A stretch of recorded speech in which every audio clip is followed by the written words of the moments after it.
Hey everyone, welcome back to another month here on the channel, Zach Archer TV, where I talk about all things movies, TV, and reality TV.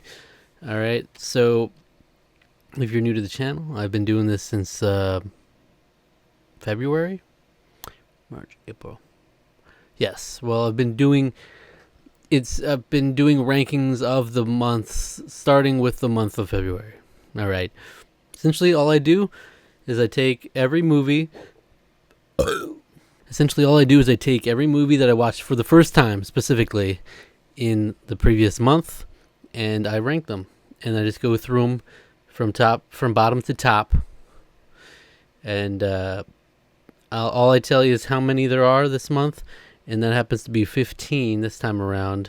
It was actually looking to be a lot less than the last month. I think I had 17 last time.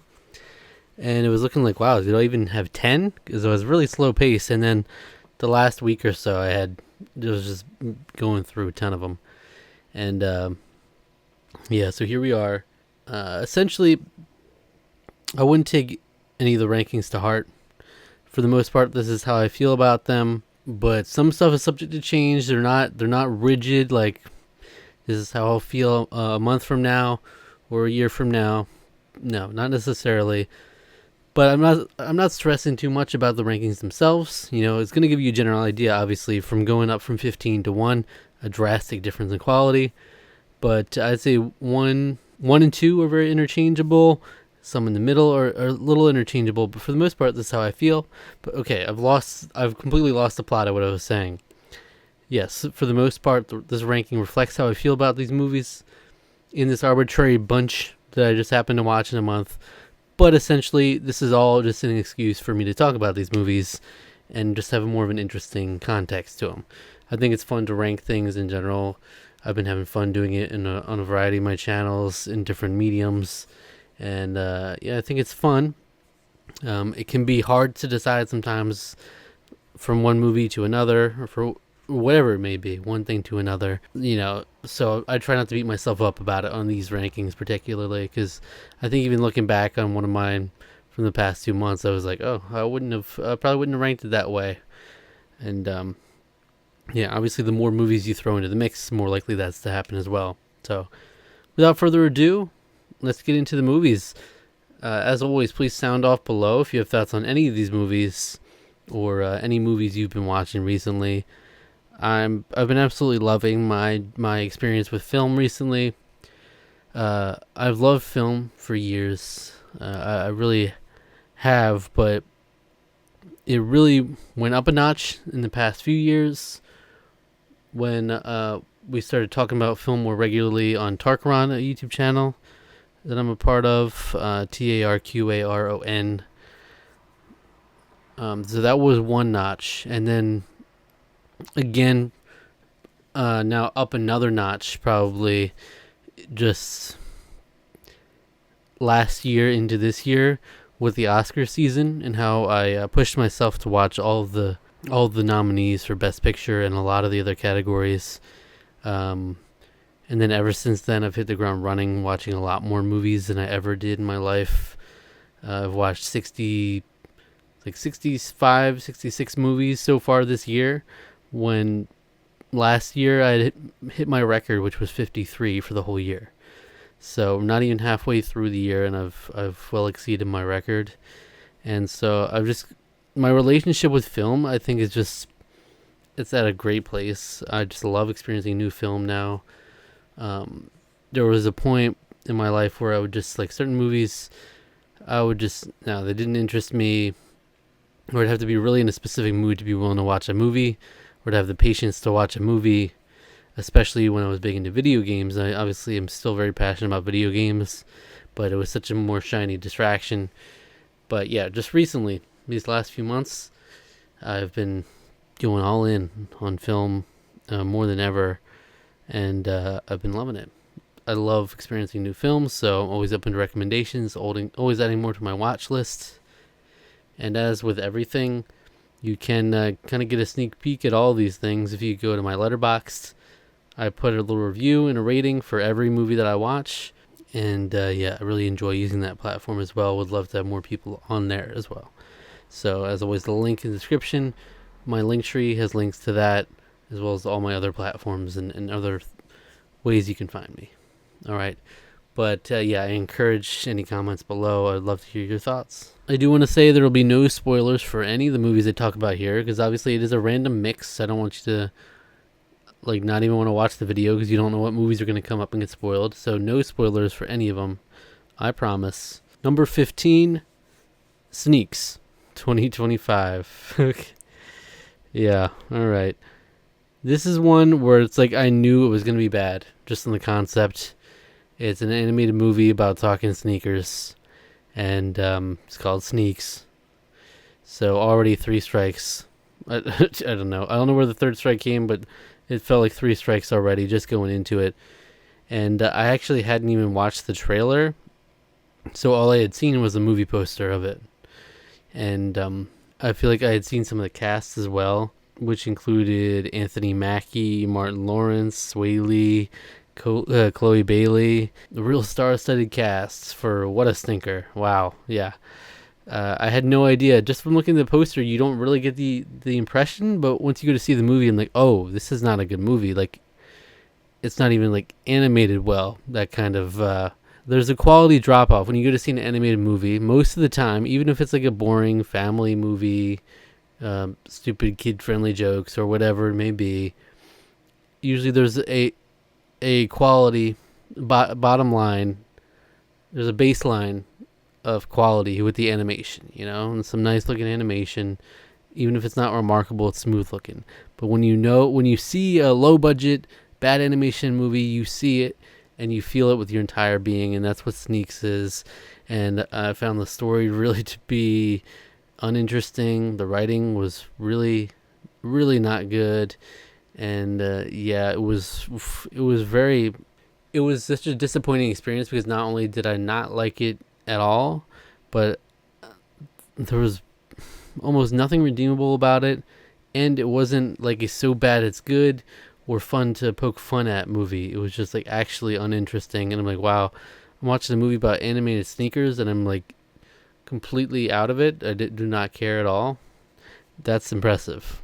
But what's even more impressive is that landed at number 15 when there is number 14, COD, Cash on Delivery. This is a movie who literally, I guarantee everyone who sees this video has not seen, has not heard of. I don't blame you. The only way I even knew this movie existed is because we do a series over on Tarkrun called Chance Time, where we spin this wheel behind me out of a completely random selection of movies. Completely random, as in I go on to a website, realgood.com, and has a roulette feature where it pulls from a database of movies and gives us completely random movie selections. And so oftentimes it'll give us movies like this one, which is a low budget film. It is a Hindi film, I believe. It's really low budget, but obviously since it was made in India and they have a whole different like film the scene that I have no idea. Like it's I haven't seen like many films from India, which is the fun thing from that series, is it gives you to experience some movies you never would have watched before, oftentimes in different languages. But with this movie, it was the hardest to peg on whether like was it intentional, how over the top, how like so blatantly bad it was. Did they know, okay, we're working with a low budget here, we're gonna really go all into it. I don't know how self-aware it was, or if it was just like a poorly made film. But at the end of the day, it wasn't the comedy wasn't doing anything for me. The writing wasn't very good, and just objectively, in every technical aspect, it was pretty horrible. Horrible editing, bad acting, horrible sound design. Pretty poor directing. There's some really horrendous animation in the beginning of the film. It's just a really rough watch altogether, and it's one obviously I only watched for that series, but otherwise I would have bowed out within about 2 minutes. And it's a tough watch with minor redeeming qualities that are hardly worth mentioning. and I hate to say that, but I put it above Sneaks. The reason I put it above Sneaks is because I at least want to give them the benefit of the doubt in that it was like a low budget, and there was some charm with that fact of it. It's got, even with how horrible it is, it's got more heart than Sneaks. Sorry. Number 13, a Minecraft movie. I did not have a good time with a Minecraft movie. I did not think it was good. I didn't think it was decent. I thought it was, quite frankly, pretty insulting. Pretty brain rot. Not gonna lie. And now there's a whole version of the movie in theaters. What was it called? The Block Party edition, where it says on the movie poster, "Sing along, meme along." It's gotten that degenerate where they had to make a whole separate screening to hopefully like move some of the ne'er-do-wells into that theater to just let the brain rot go on full display.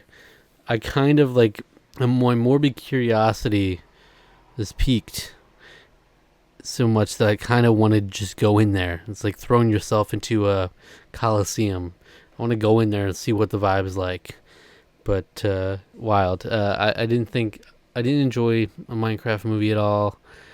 Yes, there was a couple of references in there, but it's like kind of low-hanging fruit. Minecraft references, it's not hard to do that. Yeah, I just overall wasn't a fan of the writing or the vibe. Even when we got into the Minecraft world, I didn't really like the look of it. And yeah, just kind of slop.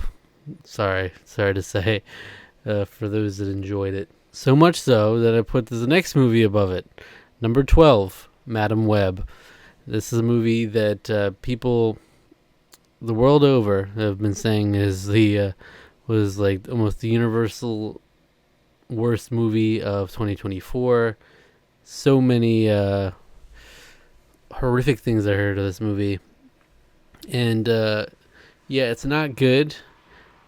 And I was almost disappointed though that it wasn't so bad. Like it's objectively and technically really not well made, but I wanted more. I almost wanted them to go all in, like more so bad it's good vibe. Ultimately ended up just being too dull overall for me to really get into that zone of so bad it's good. There's some nuggets of bad writing and bad acting, bad directing. The great trio of bad was definitely on display here, sprinkled throughout, but it wasn't dense enough to give me that, this is horrifically bad, and I love it. Dakota Johnson was pretty bad. The writing didn't do her any favors either. The villain guy in particular is the worst. He's egregiously bad, and they ADR'd at least half of his lines. Like, you can clearly tell the shift in audio where he's like, "You are not saying that, sir." So it was like, was this guy that bad that the stuff they were able to keep, that's what it sounded like? There's so much stuff on the cutting room floor that we didn't even get to see. I don't know. It's kind of terrifying, but yeah, it is bad. But I'm also of the mind of just bring her to the MCU, cowards. Just bring her in. It would be a kind of iconic. Bring Madam Web in there. Number 11, Until Dawn. Until Dawn is a video game adaptation, if you can call it that. Now, look, the 4 movies below it, there's a steep drop here. This is not like batch it in with those. To me, it is not nearly on that level. This is a huge step up from those. I just thought it was okay. I didn't think it was amazing. Certainly not. There's some definite issues I had with it in terms of some of the writing was very cheesy. Some of the acting from one of the characters in particular, Abe, was not great. But in that way, with the cheesy writing and stuff, it still kind of captures a little bit of the vibe of Until Dawn. But for the most part, it's really not Until Dawn at all. The whole concept of the movie is a death loop, which is not what Until Dawn is. So it's a completely different thing. And I think for the concept itself, it's a really cool one. And It's not executed perfectly, but it is a fun kind of movie to just turn off your brain, watch some fun kills, and just watch the gimmick on display. And the gimmick's a pretty fun one. There are some minor little nods to the Until Dawn video game, but for the most part, this easily could have been named a completely different thing, and it would have been fine. But then again, I might not have seen it, so who knows? Might have been done exactly what they wanted it to do by naming it Until Dawn. But I don't think it's as bad as some people are saying. It's not amazing, but if you go into it just to enjoy the kills, it's fun. It's pretty limited in scope, and some of the horror elements just felt kind of cheap to me, like just really loud noise. I found this movie to be pretty obnoxiously loud at times. I guess horror movies can be like that in general, but this one particularly felt egregious with how many of the jump scares are just like loud noise. So there's some good and there's some bad, but there's definitely redeeming qualities to it. Number 10, Y2K. Y2K, I actually wrote a lengthy review on Letterboxd because I had a lot of thoughts on this movie, because I think there was some untapped potential here to where it bounces out to an okay movie. I think it could have been something great, because the concept itself of your technology coming to life and killing you, killing all your friends kind of thing, that's how the movie kicks off. It's a wild concept, and the execution is never going to be like grounded. It's got to be over the top. And so I felt like they didn't commit enough. They tried to have their cake and eat it too, in terms of having over the top moments and then cut to the next scene of having like a heartfelt, like a heart to heart between two friends, with like no consideration for, like, it felt there was no gravity to it because there was just carnage happening, and the way the people were talking afterwards did not feel realistic. But I enjoyed the vibe of it. Obviously, it's a very nostalgic vibe, and of the time, it captures that essence pretty well. But I do think it should have gone all in one way or another, and personally would have loved for him to go all in on the over the top wackiness of it.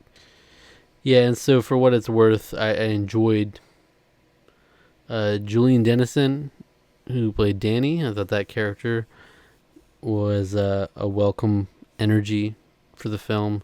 Rachel Zegler is good in this, and yeah, it could have been. It's still so much fun. I mean, it's still a lot of fun. If you aren't being too critical about it, it's a fun movie, but it could have been so much more. Number 9, Rustin. This is one I had thrown in my watch list because I love Coleman Domingo, and I knew he was nominated for an Oscar for this performance as well. And yeah, it follows Bayard Rustin, who is an activist who was responsible for the March on Washington in 1963. And he's actually an individual, obviously a real individual that I didn't have any knowledge of previously. So that was like the biggest takeaway from this film, is like, I'm glad it shed light on this individual, because he's very inspirational. Coleman Domingo does a great job of, well, I guess I don't know how great he is at portraying the real person, but he does a great job of bringing this character to life on the big screen. Gives him a lot of heart and fun personality, but very inspirational individual, both for like civil rights and being LGBT. I think he's a pretty big inspiration for both, and really great spotlight on that. In terms of the movie itself, it's not very remarkable. There's some interesting decisions in terms of editing and how things are directed, in that sometimes they favored the snappier edit instead of like really staying on some more emotional scenes, or letting it be more grounded, which I think would have made the film better. But ultimately, that's my takeaway, is that it's not a remarkable film, but I enjoyed Coleman Domingo's performance, and the particularly getting insight into this individual. Number 8, The Greatest Night in Pop. This is a film from 2024. It's a documentary about We Are the World. If you're not too young, I'm sure you're aware of We Are the World at the very least, because obviously I didn't like grow up in the We Are the World times when that song came out, but that's one I've definitely seen plenty of times, that song, and I've always kind of loved what that was without really looking into the backstory too much of how that came to be and how they got all these big artists into one recording studio. And yeah, the greatest night in pop. It's great. I love Lionel Richie as the kind of lead narrator of it, kind of telling the story and taking the lead in that way. It's like very poetic and fitting because he was instrumental in having the thing come together in the first place, which is obviously something I didn't know as well. I didn't know that Lionel Richie and Michael Jackson wrote the song together. I had no idea.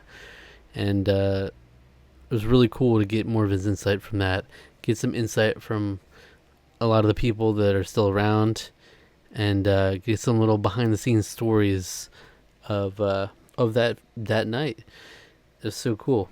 I really enjoyed it. There's a part like leading up to the event was paced really well. When we got to the recording itself, it felt like that dragged on just a little bit too long for my liking, to where it's not like an amazing, the perfect documentary that it could have been, but it's still great, and it's one I would still highly recommend for anyone interested in music or that era or this particular We Are the World song. Definitely worth checking out. Number 7, Not Just a Goof. All right, this is the Goofy movie documentary that I had heard about for some time. Came out last year. As a big Disney fan, I had never seen a Goofy movie, and I sought out to do it so I could watch this documentary.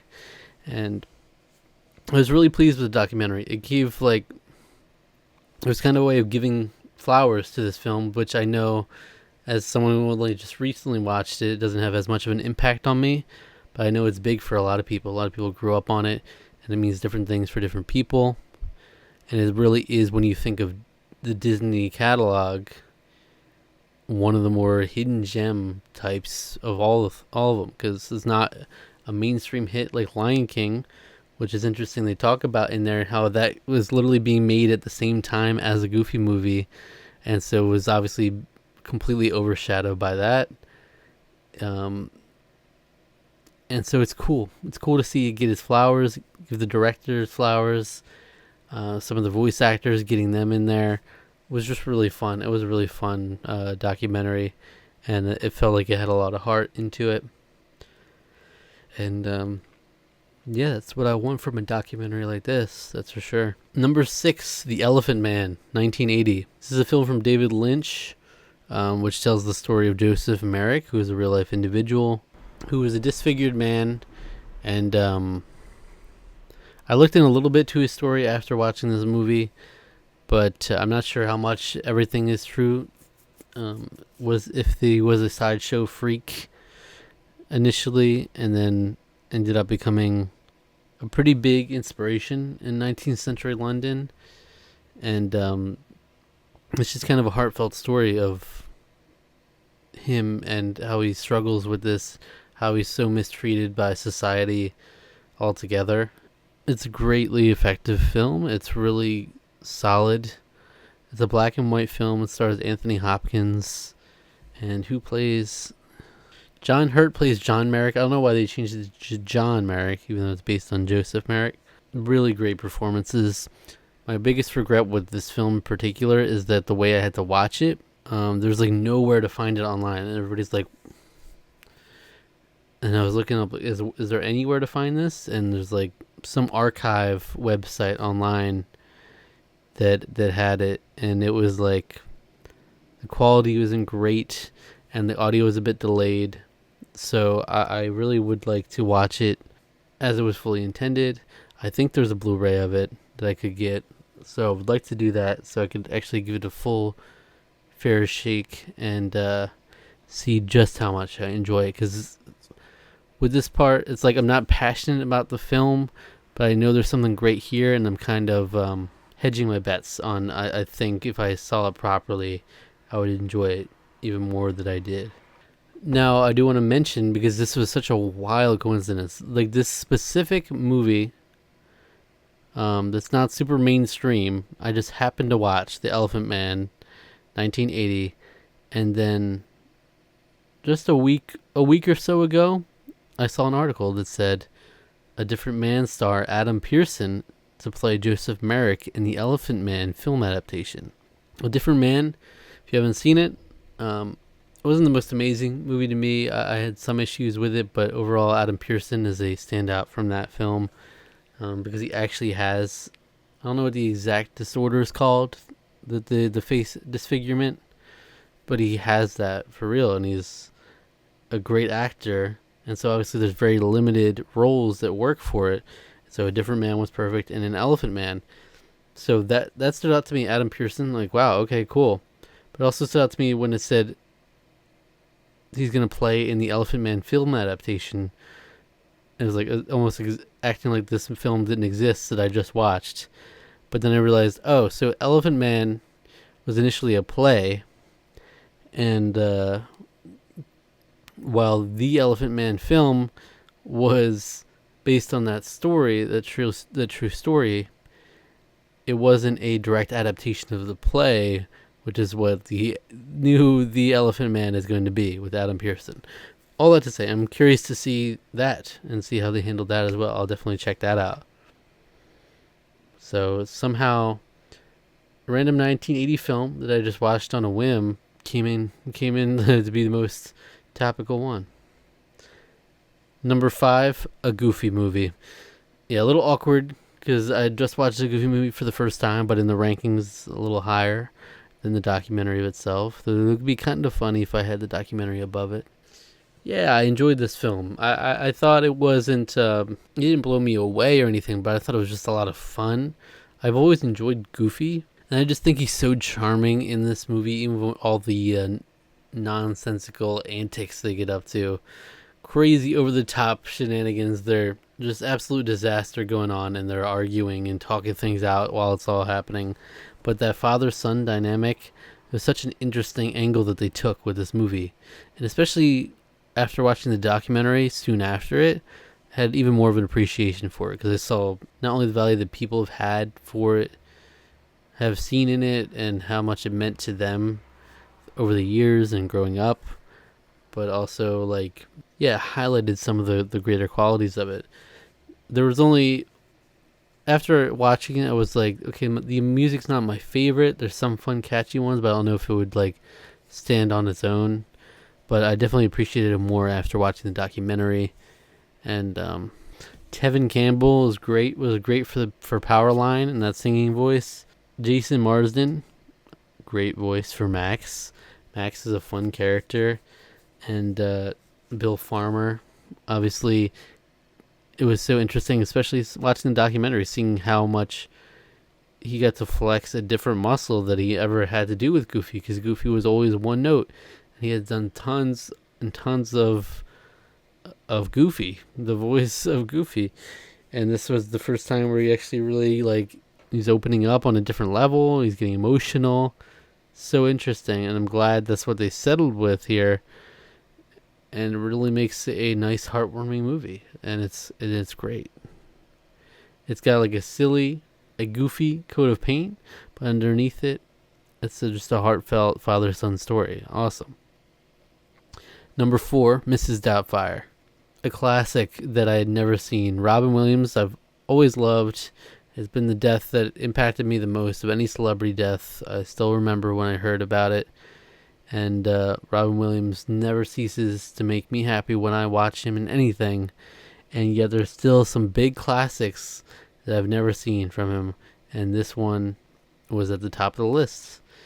I don't know why. I've just always heard Mrs. Doubtfire my whole life. Mrs. Doubtfire. That name, that movie title, I've heard that my whole life. And just never got around to it. So finally did so. And wow, it delivers. It really delivers. It's another back to back on this ranking, another story of fatherhood, and it's done so well. Robin Williams is perfect for this role. Having only seen it now, all these years later, after the fact, it feels like maybe the role that's been most suited for him specifically out of any of the roles I've seen him in. He just kills it with the different voice and playing with the different like physical comedy of it all. There's just so much fun shenanigans, just over the top. This little game he's playing, and all the trouble he gets himself into along the way, and him quick changing, and all the hecticness with that. So much fun. I loved the writing for his character in particular. So good. Yeah, I'm glad I finally got to see it. Number 3, Shutter Island.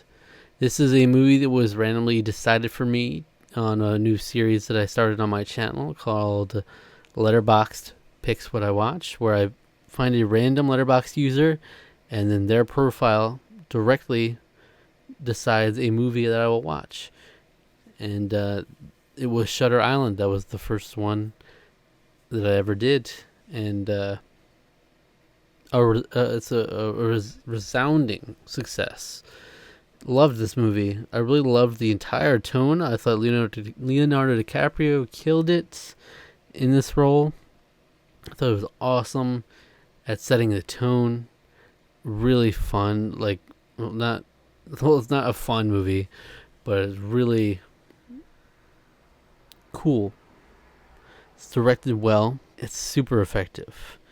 And the reveal at the end, so good. And it just worked for me in so many ways. That's really recontextualizing the entire film. Made it so good. So awesome. I'm glad I got to watch this movie, because this is one, even of Leonardo DiCaprio's work, I haven't seen. There's a good amount that I still have to see from him, which I realized after this movie. I'm like, wow, yeah, I haven't seen a lot of his biggest movies. And this was one that I never was even on my radar for a movie from him. So I'm glad I was pushed to watch it in this arbitrary method of mine. Number 2, The Handmaiden. This one could very easily be number 1, and if I'm being honest with myself, maybe it is, but I'll talk about number 1 when I get to it. This one, I just think I need to sit on a little bit longer, but it feels like an all-timer for me. Like, when I watched it, when you watch a movie that's like amazing and does things that are so like inspired and cleverly written, and how everything's woven together in such a creative way. Sometimes you see a movie like that and you're not immediately like, wow, that was one of the most amazing movies I've ever seen. Sometimes you sit there and like, wow, you have conflicted feelings, because it's like, surely it can't be that good, right? Let me process it. And it's like, wait, maybe it is that good. Wait, this makes it even better. Wait, this was really, really good. Wait, this makes even more sense now thinking back on it. This is one of those movies. I think it might be one of my, like, when I look back on super fondly.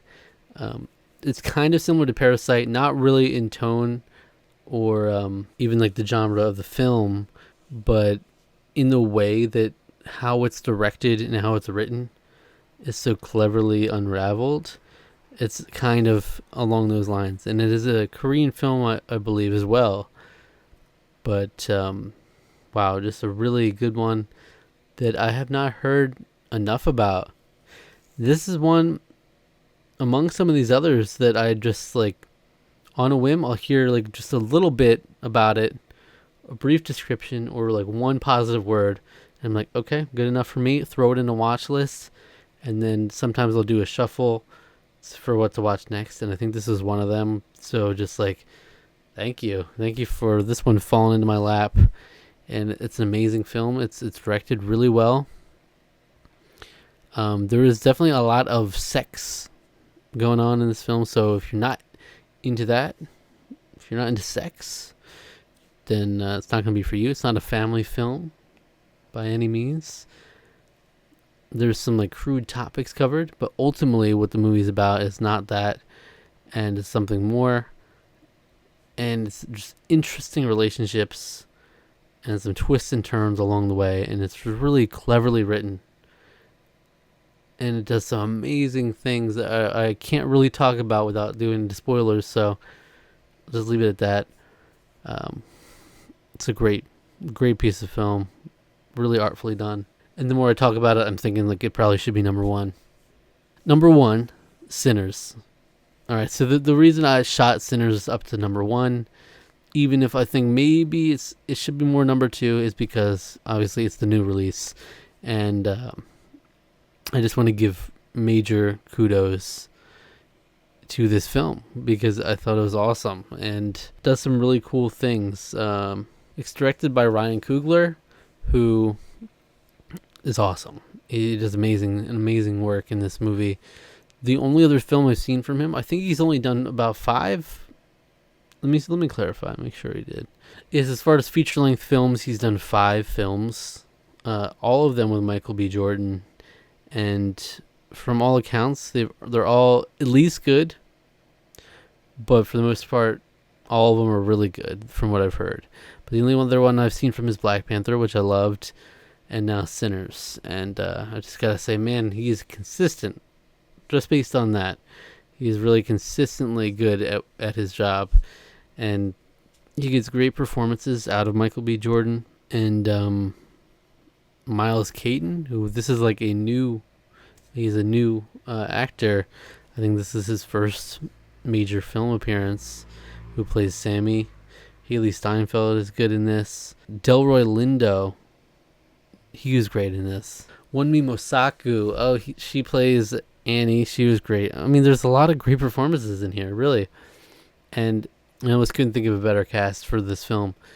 I'm not going to go into spoilers. I think this is a film you need to watch without any details, as few details as possible, because I went in blind, and it made it just deliver so much more, and it hit. I just want to say I love how they integrated the music. It's intrinsically tied to the film. The film is set in the 1930s in the Jim Crow South, to give you some context. But music is very much a part of the film's like DNA, how everything works. Seeing Michael B. Jordan play twins and just realizing how far we've come, because previously if you see like an actor playing the same character, it's so like blatantly obvious that like it takes you out of the movie, because they'll have to cut things in certain ways so they're never seen in the same shot or whatever. But we've come such a long way that they're full on, they're hugging and touching and interacting in ways that's like so believable. And it's like, wow, okay, that's cool to see. And it's a unique little performance you get, a dual performance from an actor. And yeah, just some great filmmaking in here. And just once there comes the shift into the thing I won't talk about, you'll know it when you watch the movie. It's just amazing. It's amazing how that's executed. So that's all I'll say on it. I want to give Sinners my top spot here because I think everyone should go out and see it while you still can, if you haven't already. I loved it. And I'd love to see it again as well to really cement that in my mind, just exactly how I feel about it. But it's overly positive. That's so much I can assure you. But yeah, that's why I said my top 2 definitely interchangeable as time goes on. And I rewatch both of them. Who knows where it lands, but love them both. And yeah, a great selection of movies here again this month. Had a blast, and glad I got to experience some great films. At the end of the day, that's all this is about. I want to watch new movies, great movies for the most part. Like I wanted to watch Madam Web because of how bad I heard it was. And then some bad ones get slipped in there. But for the most part, I'm seeking out the really good movies, right? So I love getting to experience all these new absolute all-timers. So that's it. Please sound off below. Let me know your thoughts on any of the movies I just rattled off. And subscribe to the channel for more videos just like it coming real soon. All right, and take care.